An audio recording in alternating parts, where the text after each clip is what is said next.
From the world's oldest brewery, Weihenstephaner, comes the fifth most popular Doppelbock, named after the founder of the Benedictine monastery upon which the brewery was founded. Korbinian, named after the monk who started the monastery in 740 AD in Freising, atop Narberg Hill just north of Munich. While Korbinian wouldn't be alive by the time brewing rights were secured in 1040, this beer pays homage to the founder himself. According to the description on the website, it's a full-bodied dark Doppelbock with light brown foam, and it wins beer lovers over with a balance of fruity hints of plums, figs, a dark malt aroma reminiscent of toffee, nuts, and chocolate. Its roasted flavor goes well with smoked meat and fish, as well as venison and poultry. Here's that word again, venison. Seems to be a popular pairing. I've never had it. Brewed according to our centuries-old brewing tradition on the Weihenstephaner Hill. A Korbinian is currently the third strongest beer that Weihenstephaner makes, with the first being Infinium at 10.5% ABV, the second being Vitus, a 7.7% ABV wheat beer.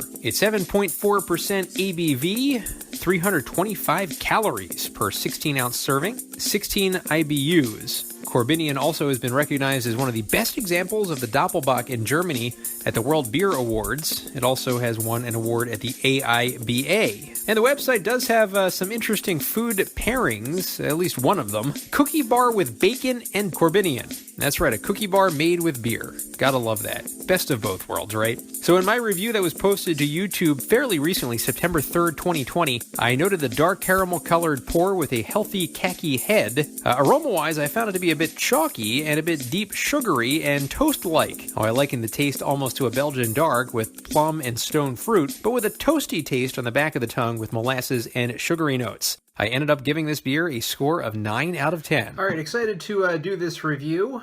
I did see a documentary called Beers of Joy, which I believe was on the Peacock Network, if you're fortunate enough to have it, in which one of the brewers of, I think, 10 Barrel Brewing Company, the head brewer, she visits Germany to find the perfect Berliner Weiss beer. And in the meantime, she visits this brewery, Weihenstephaner, which in my prior reviews, including this one for this beer in September, I believe I pronounced it Weihenstephaner.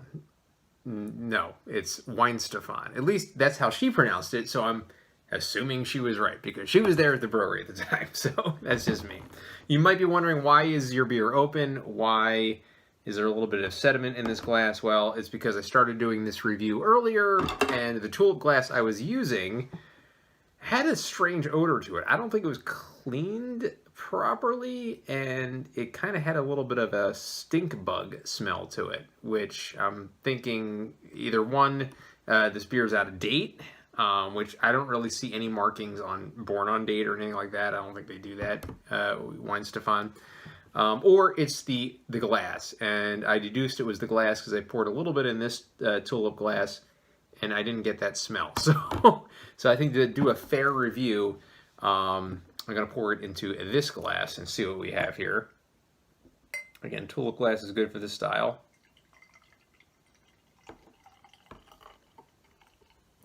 Okay. Might as well pour the whole rest of the thing in because I drank about half of it already. By the way, a little bit over a pint in the volume for Weihenstephaner Korbinian. Thin head, we see a very dark caramel-looking pour, as you can see. Aroma-wise, yeah, very, very caramely, and not really getting much of an aroma here, which is completely exactly how I felt last time. A little bit of maybe the sugary molasses, a little bit of the chalkiness. Kind of what I'm getting aroma-wise. So, decent looking beer.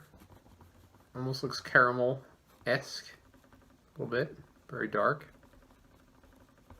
Let's make sure everything, all the sediment and whatnot, mixes together. I also learned that from that documentary, by the way.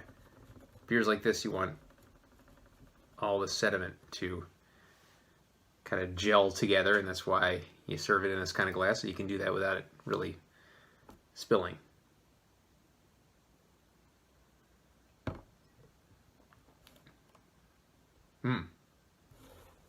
Very, very full. So I'm getting a caramel taste at the front of the tongue.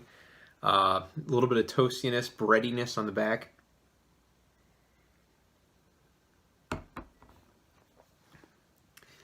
A little bit of the stone-pitted fruit, just a tad. I think I overplayed that last time. I'm not really getting too much of that this time, but a little bit. But just a very, very caramel molasses kind of bomb.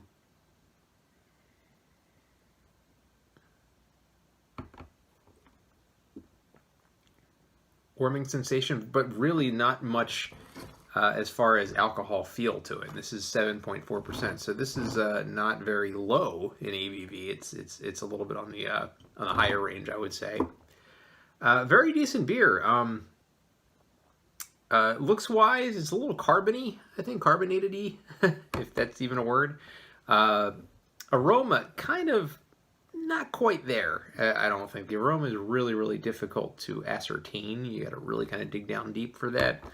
And that might just lend itself to the molasses and the malt just not being very aromatic. I do like the taste, though. The taste, I think, is where it's at. It's a taste bomb. Getting another sip. So caramel sensation, molasses.